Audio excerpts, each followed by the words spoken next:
It's time for Catching Up with Carley, presented by Meijer. And today I'm lucky enough to be joined by Fox 2 sportscaster, my friend Jennifer Hammond. How's it going? Good, Carly. It's good to be with you. You as well. I know it's been a while since I've seen you. And since then, you've been covering the Tigers closely during this condensed season. What are some hmm takeaways you have so far? Well, I will say the one thing that really strikes me the most about this team is the fact that they have such sturdy leadership under Ron Gardenhire. I feel like he just came to this club at the right time. He is the perfect guy in this situation with so many uncertainties and all of the discipline that also needs to go along with it. I think he's done a really remarkable job in the wake of so many COVID outbreaks and so many different things that have gone on, bringing the young guys up, dealing with the injury to CJ Crone. I think he's really been a solid, steady hand in that clubhouse. And I think the guys respect the heck out of him and absolutely admire the job that he does. And he keeps it light and loose too, in a time when things are so uncertain and there's so much chaos seemingly in the world. I think he's really the right guy for the job. And I think it really reflects the kind of team that he has. They don't get too high, they don't get too low, they don't take things with them. And I think that they've just really shown that they have a little bit of grit. Even though they went through that long losing streak, they still have the ability to bounce back. And I was impressed by what they were able to do over the weekend in Cleveland when they finally got that loss or got that win and got that losing streak off their backs. I love that you pointed out Ron Gardenhire because usually when someone asks a question about assessing a team, everyone looks at the players. But Ron Gardenhire Mhm. has played such a huge role in this team and turning them around. And he also has like the best sense of humor. He does. And every day when we get on with him, actually, we were just on with a Zoom call with him, prior to tonight's game against the Cubs just a few minutes ago. And he always, even when they were in the midst of the losing streak, after they lost on Saturday again, he cracked some kind of joke and he never loses his sense of humor. And I get the sense that is the guy we see on those Zoom calls and that the viewers see on TV and that the media sees every day in and out. That's exactly the guy that his players see. And that's really important. Yes, absolutely. Love it. They respect him and they have fun with him. But all right, so Yeah. we're going to throw around some player names and then I want to hear what you have to say about them. So first All right. up, Casey Mize, who just had an awesome major league debut. Yeah, he was really incredible. He was so impressive. I mean, it was unfortunate that they couldn't get the win for him, but I am so looking forward to what he did in his first outing and seeing him build on it. And we talked to Gardy about that specifically today. I asked him what he thinks the next step would be and what if there is any progression. And he said, you know what? And this was the greatest thing. He is as advertised.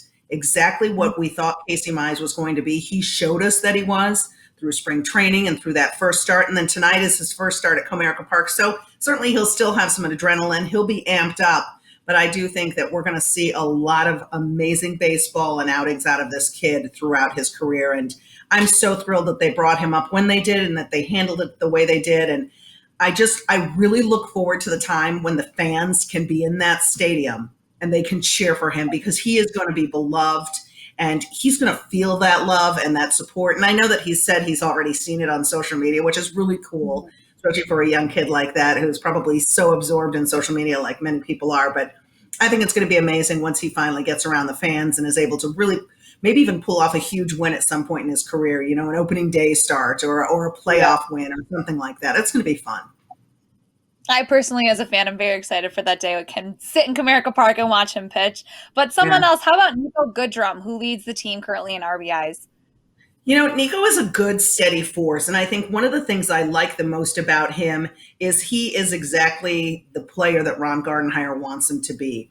Every day, he'll do whatever's asked of him. He wants to be in there, doesn't beat himself up too much, but he also knows the importance of what being consistent is. And I'll tell you one thing that's fantastic about the Tigers is their defense and the way it's improved.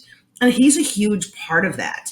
And he's also a huge part of the leadership voice in that clubhouse, even though he feels like a younger guy on the team, because they have so many younger guys and some newer guys. He's definitely kind of evolved into that veteran presence. And it shows through his play, shows through his consistency, and also the way the manager reveres him, and also what he thinks and expects out of himself. And he always pushes himself to be better every single day, no matter what the stats are. He is a guy that is all about team.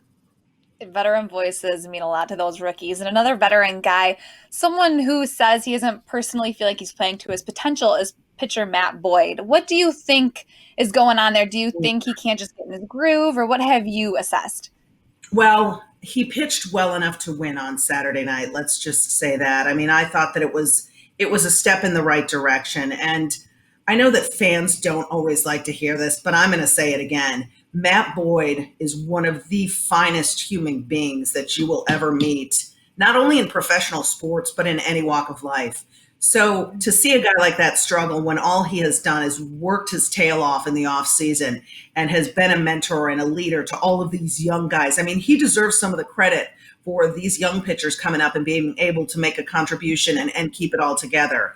So that aside, Matt Boyd's mechanics, where he is, where he's been this season, when you see his ERA balloon up above 8, it's very disconcerting because he was the presumed ace of this team.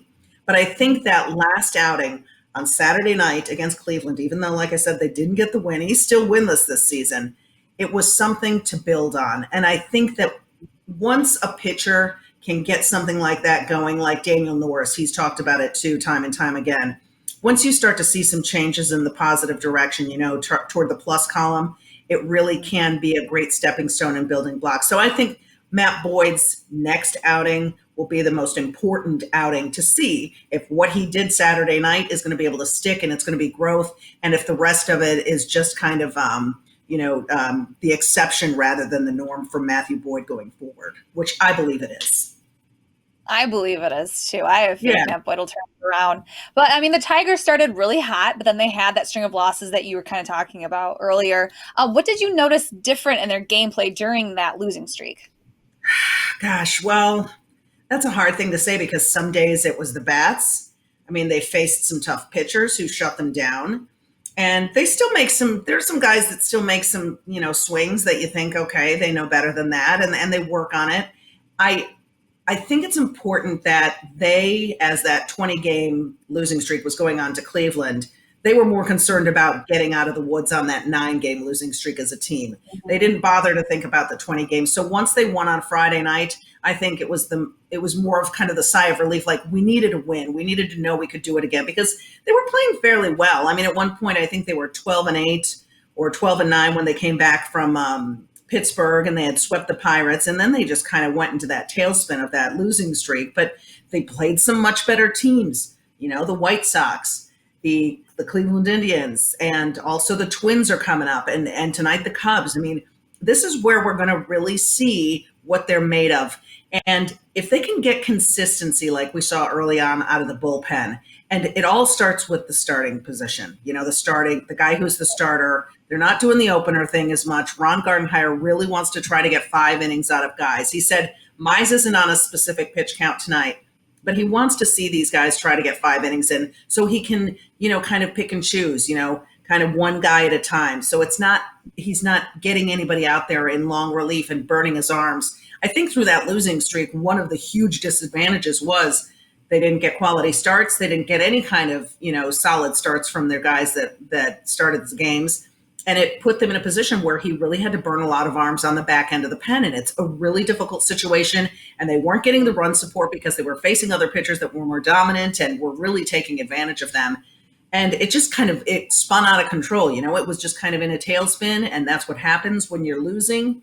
That stuff kind of just starts piling up and piling on. So it's not a surprise to me that once they won Friday night that they came back and won again Sunday, because I think it did a world of good for their confidence. And they can figure it out and try to balance it out because they've had some really big games at the plate, and they've also had some really strong pitching out of the bullpen. And I think those things will help sustain them if they can just get a little more out of their starters. This team will be middle pack and maybe contending for a playoff spot by the time we get to game 58, 59, 60.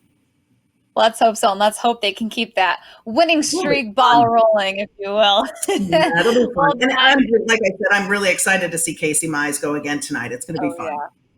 I think so too. Jen, I can't thank you enough for joining me on Catching Up with Carley presented by Meijer. My It's pleasure. always a blast talking to you. Yeah. And I miss being down at, I always say the Joe. Actually, I drove by where the Joe used to be, and it's just a pile of rubble, and it's been that way for a while, Not I go guess. anymore, I know. I miss I know. LCA, I miss hockey, I miss all the sports, and hopefully we'll see it back out there soon. Same. Sounds good, Jen. Thank you so much. Thank you, Carly. Say hi to Art.